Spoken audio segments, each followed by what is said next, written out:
चाहे national conference की हुकूमत आ जाए, चाहे इससे पहले जो पीडीपी सरकार की हुकूमत थी, शायद आशिक एमएलए जैसे नौजवान ग्राउंड पे नहीं आते। हमें कोशिश करना है कि ये किस तरह एडजस्टमेंट हो जाए, इसका माइंड जो है वो किस तरह ठीक रहे। एक आदमी वो होता था नौजवान जिसको रोजगार नहीं मिलता था, कोई ना कोई ऐसा आदमी आ जाता जो उसको गलत गाइड करके उसने हाथ में बंदूक उठाया। मुझे लगता है कि 90% हमारे नौजवान ड्रग्स में इन्वॉल्वमेंट हो गए। हम भी कोशिश करते हैं कि इस बीमारी को हम जड़ से उखाड़ दें। उसका जो वालिद साहब थे रामविलास पासवान, उसको एक सपना था जम्मू एंड कश्मीर के लिए। आप एक प्लेटफॉर्म पे आ जाए, मैं नहीं कहता हूं कि मुझे सपोर्ट कीजिए, आप अपने आप को सपोर्ट कीजिए, आप सही ट्रैक पे खड़ा हो जाए। आज इसी जम्मू एंड कश्मीर की तरफ रोना आ रहा है। हमारे ही बच्चे इस टाइम आप देखिए कितने लोग जहां पर रेड पड़ती है पुलिस डिपार्टमेंट की तरफ से। चलिए, जब हम सियासत के हवाले से बात करते हैं, हमारे साथ इस टाइम पे एमएलए आशिक साहब जुड़े हुए हैं, जो कि एलजेपी के स्टेट वाइस प्रेसिडेंट हैं। हालांकि एमएलए तो अभी ये नहीं बन चुके, लेकिन लोगों का ऐसा प्यार हमें देखने को मिल रहा है, जहां इनको नाम दिया गया है आशिक एमएलए। आशिक साहब, बहुत शुक्रिया। बहुत बहुत शुक्रिया आपका भी।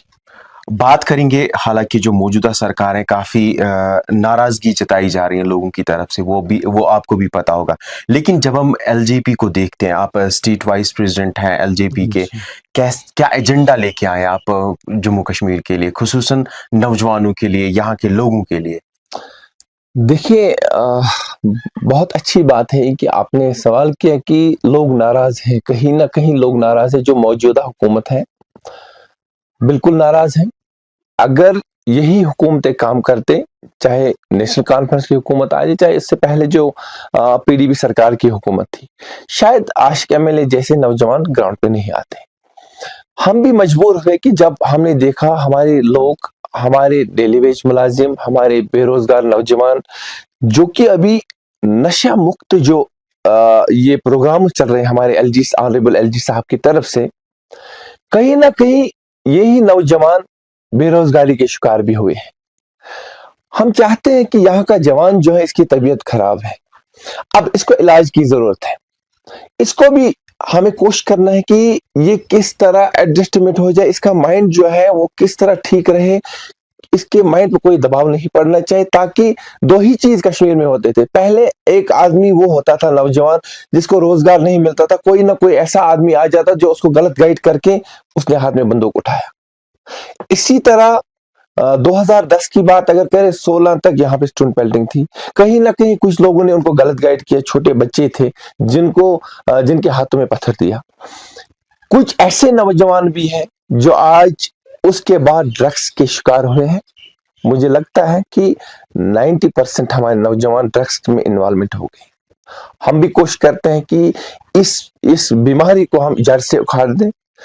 जिस तरह यहाँ की एडमिनिस्ट्रेशन नंबर 1 पे काम कर रही है, यहाँ के एलजी साहब दिन रात इसी प्रोग्राम पे लगे हुए हैं, यहाँ के कई लोग, सिविल सोसाइटी के लोग भी काम कर रहे हैं इसके खिलाफ।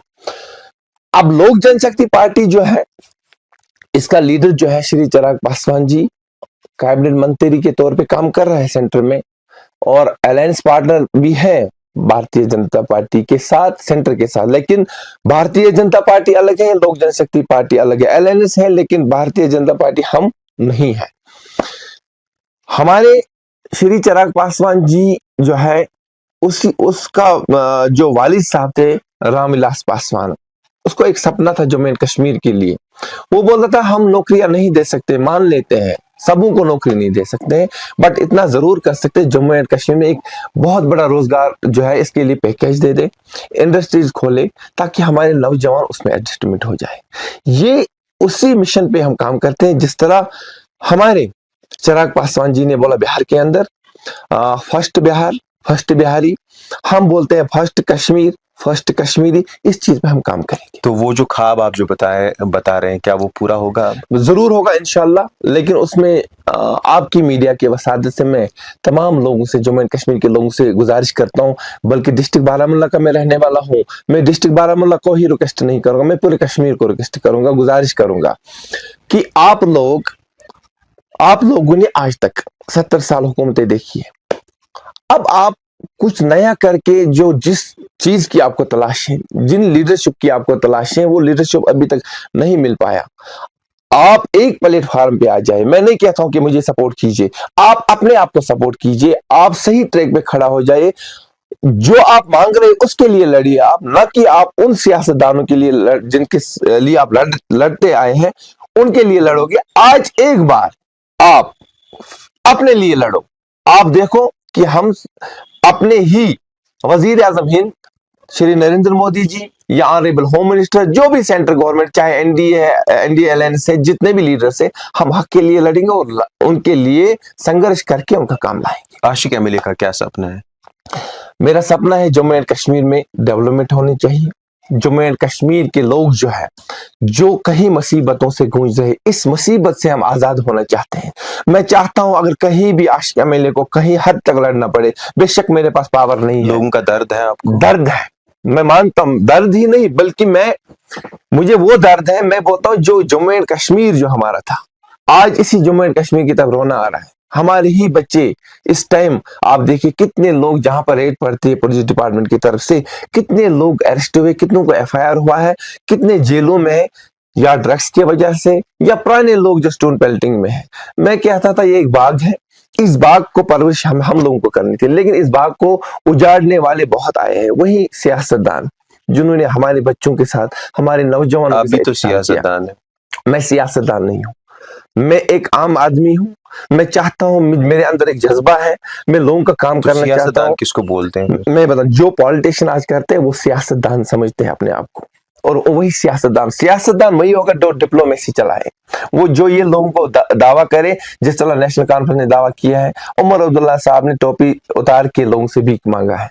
मैंने बार बार मीडिया पे कहा, उमर अब्दुल्ला साहब उस टाइम 80 साल के लग रहे थे, हमारी इज्जत है, उसके चेयर को मैं इज्जत करता हूं, लेकिन आज वही उमर अब्दुल्ला साहब 22 साल के नौजवान लग रहे हैं।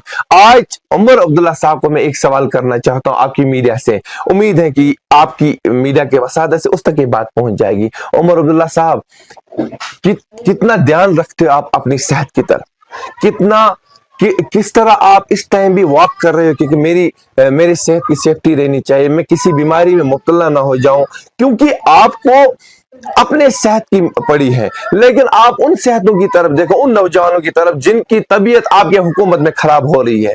जो लड़का जिनसे आपने वादा किया है कि मैं आप लोगों को 1 लाख नौकरियां दूंगा, यहाँ पे 200 यूनिट बिजली फ्री दूंगा, यहाँ की बेरोजगारी खत्म करूंगा, जिनसे आपने वादा किया है, अब वो वादे आपने पूरे नहीं किए।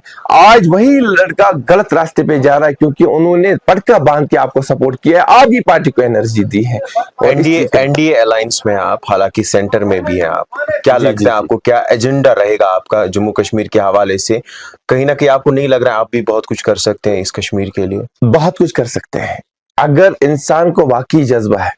मैं ये कहता हूं, जो अपने अल्लाह ताला को हाजिर नाजिर रखे, सामने रखे, ये कहे कि मैं खिदमत खल्क करूंगा, ठीक है, मुझे नहीं लगता है वो इंसान नाकाम होगा। मुझे उम्मीद है यहाँ पे काम नहीं। मैं भी चाहता हूं, मैं अपने पार्टी की ओर से चिराग पासवान जी को कहीं मैंने 2 मुलाकातों में ये कहा, जम्मू एंड कश्मीर के लिए सोचा जाए, यहाँ पे कुछ इंडस्ट्रीज दे दो। हमारे नौजवान इस टाइम जेलों के बगैर उनको कुछ नहीं मिल रहा है, ड्रग्स के सिवा कुछ नहीं मिल रहा है। आशिक एमएलए ये चाहता है, ये हुकूमत अगर बोलती है हमारे तक नहीं है, मैं कहता हूं कि हम सेंट्रल गवर्नमेंट से छीन के लाएंगे, जो मेरी पार्टी के हक में होगा और इनके बस में होगा, वो जम्मू एंड कश्मीर के लोगों के लिए करूंगा, बारामूला के नौजवान के लिए करूंगा, ये उम्मीद है मेरी। एमएलए कैसे नाम पड़ा आपको? लोगों का प्यार है, शुक्र है अल्लाह का। इलेक्शन मैंने कॉन्टेस्ट किए है 2008 से लेके 2014 तक, 2 पार्लियामेंट इलेक्शन मैंने कॉन्टेस्ट किए हैं। एक जॉब को ठुकरा दिया, नौकरी कर रहा था मैं इंडियन आर्मी में, जकले में एक सोल्जर के हैसियत से काम कर रहा था, छोड़ दिया। 10 साल के बाद, 9 साल के बाद तकरीबन मैंने अपनी नौकरी छोड़ दी है। लोगों के बीच में आया, कहीं ना कहीं संघर्ष किया, लोगों के हित के लिए आवाज उठाई, लाते भी खाई, जेल भी खाया, सब कुछ खाया। आज जेल को एक ट्रेंड बनाया गया है कि मैं जेल से निकल के आ रहा हूं कि मैंने ये किया है। हम लोग भी जेल गए, हमने भी ऐसे लोगों ने, हमको भी सियासतदानों ने कोशिश की, कुछ कहीं इल्जामात में फंसाने के लिए, कहीं एफआईआर लगवाने के लिए, कई ताकतें इस्तेमाल किए हैं। हमें भी जेल भेजा गया, लेकिन हमने उस जेल को शो नहीं किया, हम चोर नहीं थे। आशिक साहब, आपको लग रहा है कि हर कोई यही बोलता है कि लो जो मैं ये करूंगा, वो करूंगा, ये काम होंगे, वो काम होंगे, जो भी सियासी पार्टी हो, लेकिन फिर दरवाजे भी बंद हो जाते हैं और काम भी नहीं होता है। क्या लगता है आपको? आशिक साहब क्या कहना चाहेंगे? मैं वही बात बोल रहा हूँ, लोगों की उम्मीदें जो अपनी सियासत, किसी सियासतदान या एमएलए पे होते हैं, लास्ट मोमेंट यही होता है कि जब वो बन जाता है दरवाजे बंद हो जाते हैं। आप देखिए बारामूला की बात अगर करोगे, ये जो रेडी वाले हैं, छाबड़ी फरोश है, उन पर कई लोगों ने सियासत की है बारामूला के अंदर। मैं अपने घर की ही बात करूंगा, फिर मैं बाहर जाऊंगा। कई लोगों ने उस टाइम जब भी कोई इलेक्शन होता था, हमारा या म्युनिसिपलिटी का या असेंबली का कई दिग्गज नेता आते थे, या छोटे नए नए जो इस फील्ड में आए हैं, जो आजकल के इसमें लीडर कहलाते हैं, वो जो ओल्ड टाउन में देखो कितने घर उन पे चल रहे हैं, बेरोजगारी से गूंज रहे हैं, उन पर लोगों ने सियासत की है। जब उनको कोई मुसीबत आया, आज उन्हीं छाबड़ी फरोश, उन्हीं रेडी वालों को जगह नहीं मिल रही है। आज उनके पास कोई सियासतदान नहीं जाता है कि हम आपका मसला हल करेंगे। आज कोई ऐसा लीडर नहीं है जो डीसी साहब तक जाए और उसको कहे सर ठीक है, हम सलाम करते हैं आपकी एडमिनिस्ट्रेशन को, आपने एक जो वे आउट निकाला बारामूला के लिए, ट्रैफिक जाम होता था, लोग पटरियों पे चलते थे, जगह नहीं होती थी, ठीक है, उस चीज को सलाम करते हैं। लेकिन कहीं ना कहीं सर जो रेडियो वाले थे उनके लिए भी इसी तरह स्टेप उठाना था, लेकिन आज कोई नहीं आता है। आज का एमएलए लड़ेगा उनके लिए और जरूर लड़ेगा इंशाअल्लाह रहमान, क्योंकि यही जवान हमारा मुस्तकबिल है, ये इस कौम का मुस्तकबिल है। अगर वो मजदूरी नहीं करेगा, क्या फिर रक्स करेगा? वो कहां जाए? वो ये आवाज कोई उठा नहीं सकता है। वो बोलता है मैं अगर इनके हक में बात करूं मुझे एडमिनिस्ट्रेशन नाराज हो जाएगी। एडमिनिस्ट्रेशन को हम ये गुहार करते हैं, हम कानून के अंदर एडमिनिस्ट्रेशन से हक मांगते हैं, इन जवानों को एडजस्टमेंट किया जाए, इनको जगह दिया जाए। ये आशिक एमएलए का ख्वाब है। आशिक साहब, हालांकि यूएलबी और पंचायत इलेक्शंस भी आने वाले हैं, कि क्या कुछ तैयारी है? क्या लगता है आपको? झंडा गाड़ेंगे आप इधर? जम्मू एंड कश्मीर में लोक जनशक्ति पार्टी पूरी बहुमत के साथ, पूरी ताकत के साथ जेएंडके में हम तैयार है इलेक्शन लड़ने के लिए। और मैं इतना जरूर बताऊंगा, आप मान लीजिए, आप खुद सोशल मीडिया पे देखते हो कि लोक जनशक्ति पार्टी रुकने का नाम नहीं लेते। हर रोज लोग पार्टियां छोड़ के आते, लोक जनशक्ति पार्टी का दामन थाम रहे हैं। इनको लगा कि लोक जनशक्ति पार्टी में वो ताकत है, वो ट्रैक है लोक जनशक्ति पार्टी जिसमें हमारा मुस्तकबिल बन सकता है। मैं आपको जरूर कहूंगा कि हमारे लोक जनशक्ति के पार्टी के जो कैंडिडेट्स हैं तैयार हैं। उम्मीद है जल्दी गवर्नमेंट की तरफ से इस चुनाव का ऐलान हो जाए और इस चुनाव में इंशाल्लाह हम पूरी बहुमत से हम जीत जाएंगे। हमारे जितने भी चाहे काउंसलर्स हैं, चाहे बीडीसी, डीडीसी, पंच, सरपंच, हमारे बिल्कुल तैयार है।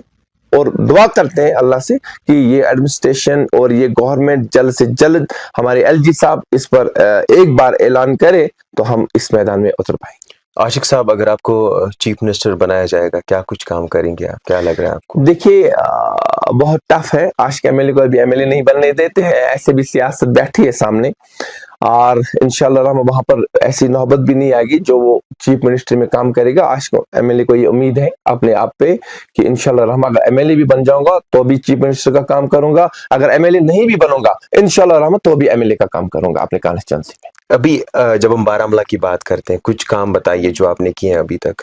देखिए मौका नहीं मिला है, लेकिन अल्लाह का करम है। एक वार्ड काउंसलर था मैं अपने वार्ड नंबर 21 में, ये ख्वाजाबाग एरिया में। उस काउंसलरी में हमारे पास सिर्फ अगर ये आप देखोगे कि हमें 2 साल मिले काम करने के लिए, क्योंकि कोविड भी हुआ, आर्टिकल 370 का मसला भी उसी टाइम हुआ, तो कहीं कोविड के टाइम पे तकरीबन कहीं टाइम बंद रहा जेएंडके, लेकिन वहां पर एक ही काम था, सैनिटेशन का काम, हमें लोगों को बचाना, उसमें भी कहीं खिदमत अंजाम दे दिया है आशिक एमएलए। मैंने ही नहीं बल्कि जितने भी काउंसलर्स थे, यहाँ म्युनिसिपल काउंसिल के डिपार्टमेंट भी था, सबों ने मिलकर काम किया। यहाँ के एडमिनिस्ट्रेशन ने जहां तक मेरी जिम्मेदारी थी वहां तक काम किया। अब यहाँ पे फुटपाथ जो थे आशिक एमएलए ने बनाए, ये ख्वाजाबाग एरिया है। अभी अगर चलोगे अपना कैमरा लेके मैं दिखाऊंगा मैंने कितने काम किए हैं। यहाँ पर जो शॉपिंग कॉम्प्लेक्स है ये आपके सामने है, आशिक एमएलए ने अपने प्रपोजल में दिया म्युनिसिपल काउंसिल में, और ये शॉपिंग कॉम्प्लेक्स बना, अभी इनाग्रेशन नहीं हुआ। लोगों को क्या दिया आपने? ये लोगों के लिए तो है, लोगों की नौकरी तो नहीं दे सकता था। एक छोटा पोस्ट है काउंसिलरी में, मैं यहाँ तो सरकार नहीं दे पाती इस टाइम रोजगार, मैं कहाँ से देता। लेकिन मेरा काम इतना था जो मेरे बस में था, डेवलपमेंट वार्ड तक मेरी जो जिम्मेदारी थी वहां तक महदूद था मैंने काम किया। लोग अभी लोक जनशक्ति पार्टी को वैसे नहीं जानते पहचानते, क्या लगता है आपको कितनी बड़ी चुनौती है? चुनौती मेरे लिए कुछ नहीं है। मैं चाहता हूं पार्टी कोई भी हो, एक कैंडिडेट, एक जो सामने का व्यक्ति वो अच्छा होना चाहिए, काम करने वाला होना चाहिए। उसके पीछे कौन सी पार्टी है वो नहीं देखना चाहिए इंसान को, क्योंकि कल मेरा चिराग पासवान जी लोक जनशक्ति पार्टी कल काम नहीं करेगी, मान लेते हैं 5 मिनट के लिए, जो मैं उनको रिक्वायरमेंट लीगल करूंगा अपने लोगों के लिए, अपने JNK के लिए, क्योंकि मेरी जिम्मेदारी इस टाइम जो मैंने कश्मीर ड्यूटी की है, क्योंकि स्टेट वाइस प्रेसिडेंट हूँ, पार्टी ने चिराग पासवान जी ने जिम्मेदारी दी, हमने हमारे स्टेट प्रेसिडेंट रफीक मलिक साहब ने मेरे ऊपर जिम्मेदारी सौंपी है। कल अगर ये भी काम नहीं करेंगे, आज का MLA उस टाइम भी अपनी पार्टी को ठुकरा सकता है, क्योंकि मैं लोगों के लिए निकला हूं, मैं पार्टी के लिए नहीं निकला हूं। पार्टी है बहुत सारी, मगर मेरा जज्बा है काम करो। मैं श्री चिराग पासवान जी को भी बताऊंगा जो मेरे कश्मीर में, सर आप काम करो। बहुत सियासतदान ने धोखा दिया है, बहुत पार्टी ने धोखा दिया है, हमें उम्मीदें हैं सर जुड़ी हुई सेंट्रल गवर्नमेंट के साथ। आप काम करो, हम आपके पीछे चलेंगे और आपका नाम आगे बढ़ेगा और हमारे लोग आपके पीछे आएंगे। और हम चाहते हैं कि अगर यहाँ की गवर्नमेंट काम नहीं कर पाती, हम ही कोशिश करेंगे, चलो हम ही सौदा करते हैं सेंट्रल गवर्नमेंट से अपने आप का, तो लेकिन लोगों के लिए सौदा भी करना पड़े, करेंगे, लोगों के हित के लिए बात करेंगे। चलिए, बहुत शुक्रिया। Thank you so much.